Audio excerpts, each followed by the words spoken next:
ہم سب چاہتے ہیں کہ ہماری آخری منزل پرسکون ہو، لیکن سوال یہ ہے کہ کیا ہماری آج کی زندگی بھی ہماری آخری منزل کے لیے کچھ تیار کر رہی ہے؟ ایک نمازی نوجوان کی کہانی شاید آپ کو آج سے اپنی نماز کے بارے میں سوچنے پر مجبور کر دے۔ کہتے ہیں ایک نوجوان دنیا سے رخصت ہوا۔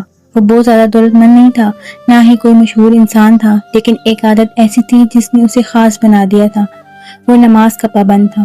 اس کے انتقال کے کچھ عرصے بعد کسی ضرورت کی وجہ سے اس کی قبر کھودی گئی۔ جب لوگوں نے قبر کے اندر دیکھا تو سب حیران رہ گئے۔ قبر میں کوئی خوفناک منظر نہیں تھا، بلکہ اس نوجوان کا چہرہ پرسکون تھا، جیسے وہ گہری نیند سو رہا ہو۔ لوگوں نے کہا، یہ تو وہی نوجوان ہے جو دنیا میں نماز کو کبھی نہیں چھوڑتا تھا۔ تب ایک بزرگ نے کہا، ہمیں نہیں معلوم اللہ نے اس کے ساتھ آخرت میں کیا معاملہ فرمایا، لیکن ایک بات ضرور یاد رکھیں، نماز صرف دنیا میں ادا کی جانے والی عبادت نہیں، یہ انسان کے لیے آخرت کا سہارا بھی بن سکتی ہے۔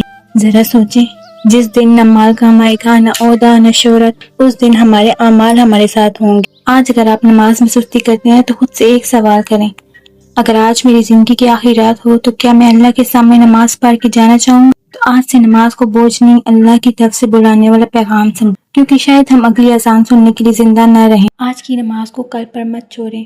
اللہ ہمیں نماز کی پابندی کرنے والا بنائے، آمین۔